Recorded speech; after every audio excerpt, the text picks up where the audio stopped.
Beloved friends, we are met in commemoration of the important historical fact that on the 24th of July, 7 years ago, a band of brethren came to this place, seeking a home, an asylum, where they might rest a while from their arduous and toilsome march, and feel secure from the wrath of wicked, reckless, infuriated men who had, in times past, pursued and hunted them with relentless fury, and driven them from the abodes of civilization. Directed by the same God who led Moses and the children of Israel out from the land of Egypt, they, with our beloved President at their head, located in this valley. This becomes an important fact from its associations, fraught as it is with momentous consequences to us as a people, transplanting us from the narrow limits of a single city to a large territory in which we are fast becoming a mighty people. We perceive the hand-dealing of a wise and beneficent God in this, who has said, by the mouth of his prophet, that it was his business to provide for his saints. This also furnishes a strong illustration of high heaven's economy, in overruling and turning the wrath of man to its service and praise, and from seeming ill still adducing good. This day, in reality, is the anniversary of our birthday as a free people. We may say that it was a bloodless conquest, and yet our path has not been strewn with flowers, as witness the parting pang when exhausted strength has been laid low in the dust, and bitter tears have only been dried in view of a better future. We this day rejoice together in union and harmony, in peace and prosperity, and as the sun of gladness has arisen upon our horizon, so may it never again become darkened by the mists of sorrow, nor the storms of persecution be permitted to obscure its genial rays. We now possess a country sufficient for our present necessities and purposes, institutions which we have received from God, through his prophets, and, under the broad folds of our glorious Constitution, American freedom. We now have the privilege of worshiping God according to the dictates of our own consciences, of and no one to disturb or make us afraid. What more can we ask? What more can we expect? The balance rests with ourselves. If we would be happy, if we would be great, have the knowledge and wisdom of God, and be prospered, it remains with us to pursue that course, to perform those duties, and to live that life, which shall conspire to produce those blessings.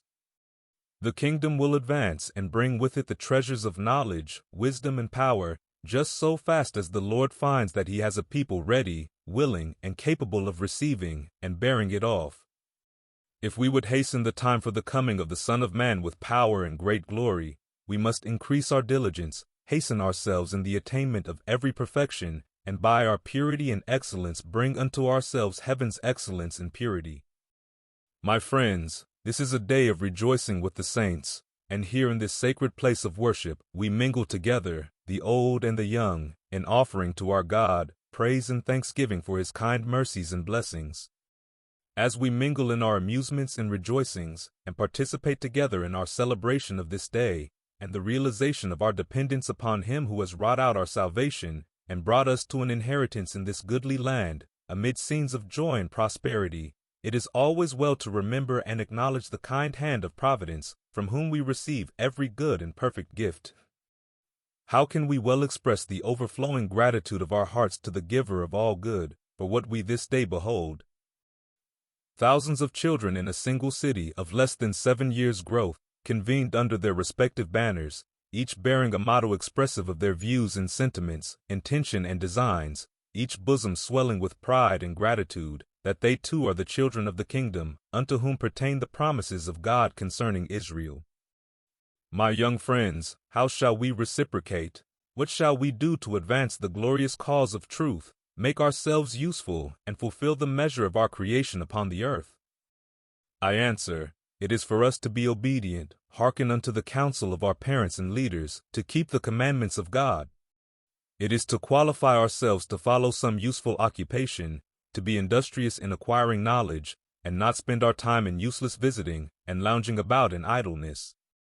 It is to have every moment devoted to some useful employment, to serve God, and walk humbly before him, blameless in all of his ordinances, be true to God and his servants, follow in the dictates of wisdom and experience, be patient and courteous toward each other, be persevering, virtuous, honest, and faithful. In short, be good, faithful saints of the Most High God. If we do this, we shall always enjoy the blessings of a good conscience, void of offense toward God and man.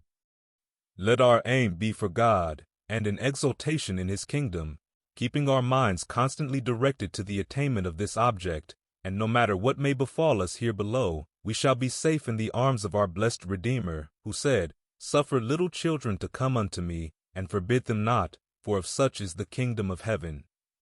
Does our Father in heaven view us with approbation this day? Let us look to it, each one of us, that we do nothing either in thought, word, or deed, neither this nor any other day, but that He can look down upon us with approbation.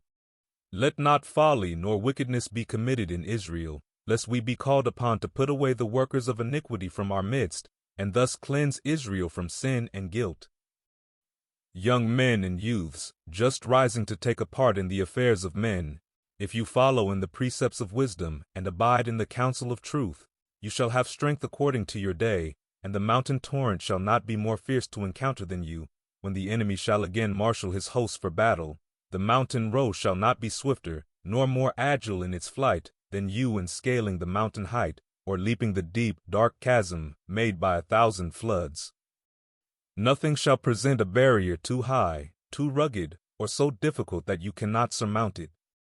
As physical strength shall be given, so shall mental strength and ability, and you will increase and strengthen until you can fathom the deep sciences and unfold the mysteries of eternity. To you also, ye maidens of Israel, is it not an honor to be numbered among the daughters of Zion? Unto you this invitation extends, to make yourselves useful in the drama of life. Qualify yourselves also for the part which may be allotted you to perform in the kingdom of our God.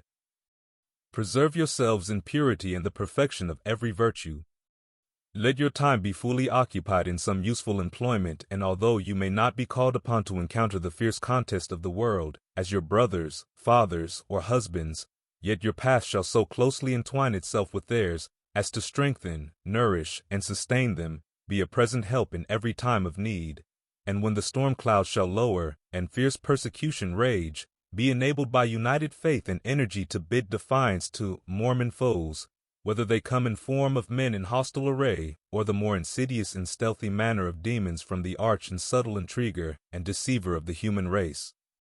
Yes, fair maidens, if you would have loveliness encircle your brow, and beauty adorn your forms, let the gems of virtue, truth, and sincerity sparkle your eyes, and adorn your minds with knowledge and wisdom.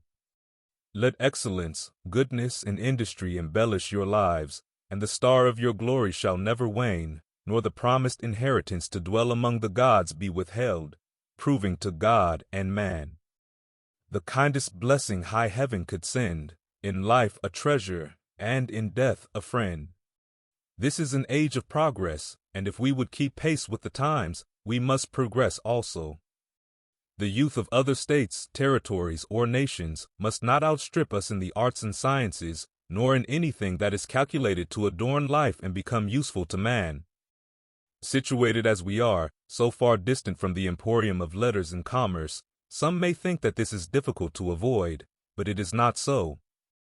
It is easy not only to keep pace with, but outstrip them even in the race of progress. Our advantages are simply these. We have not the burden of trash and nonsense to wade through at the beginning, which others have. The mind is therefore more free to act, and can conceive more real truth and imbibe more real knowledge in a given time. And although we may not yet possess every facility for our advancement, still we are more than compensated by the wholesome influence of virtue and religion, rules, regulations, and institutions freed from the bigotry, superstitions, dogmas, and follies of ages. We moreover breathe the pure mountain air, and drink from the cool mountain stream, and dwell in a lighter and purer atmosphere, not only physically, but socially and morally. Are these advantages, and do they contribute to correct thinking? If they are, and if they do, then we have certainly no cause to complain. If we will only avail ourselves of the opportunities which we possess, take the good, and reject the evil, abide in the light and truth, and apply ourselves, we have no fears but that we shall excel.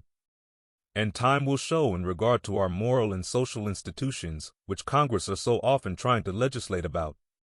They are welcome to all of their moral and social rules and regulations, religious or otherwise, nor do I suppose that we shall try to legislate about them, although we have just about as much right to as they have about ours.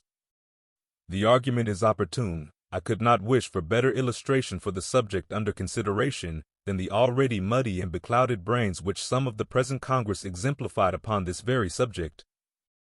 One might suppose that the spirit at least of the 3,000 clergymen upon the Nebraska and Kansas bill had found its way into their minds and left its impression with them. What other item of religious faith they will next seek to interfere with is left for time to determine, but I should expect that women would be prohibited from marrying or Shakerism abolished. Excuse me, my friends, for alluding to such a subject upon an occasion like this, but the absurdity of undertaking to legislate upon the morality of our social relations and religious institutions imperceptibly led me to make a comment upon it. If it is an indication of a righteous feeling among them, there may be some small hopes of them yet, but it smacks rather too much of the sulphur to be genuine, as the parrot said when the devil taught him prayers. I hope you will accept of my apology, and I will refrain. Our Pilgrim Fathers, when they landed on Plymouth Rock, constituted a small band, 'tis true, yet by uniting rich resources with energy and determined perseverance, witness what it amounted to. New England's rocks and hills were peopled, large cities sprung into existence, and she sends her sons and daughters too into every state. They are the first upon the confines of civilization, exploring the deep forest and widespread prairie, stemming Missouri's flood, and traversing ocean's wide domain. The sons of the Pilgrim Fathers are everywhere. Here today are congregated thousands of them, who feel the same spirit of freedom which emulated them to flee from under the oppressor's rod, and beyond the tyrant's grasp.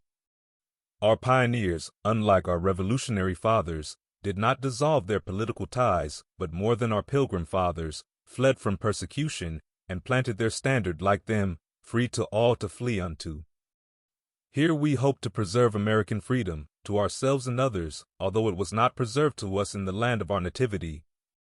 Here we hope to be prospered and increased in knowledge, wisdom, and power, enabled to preserve our rights and our liberties, as did our revolutionary fathers, when oppression became too onerous, and tyranny ranked too high.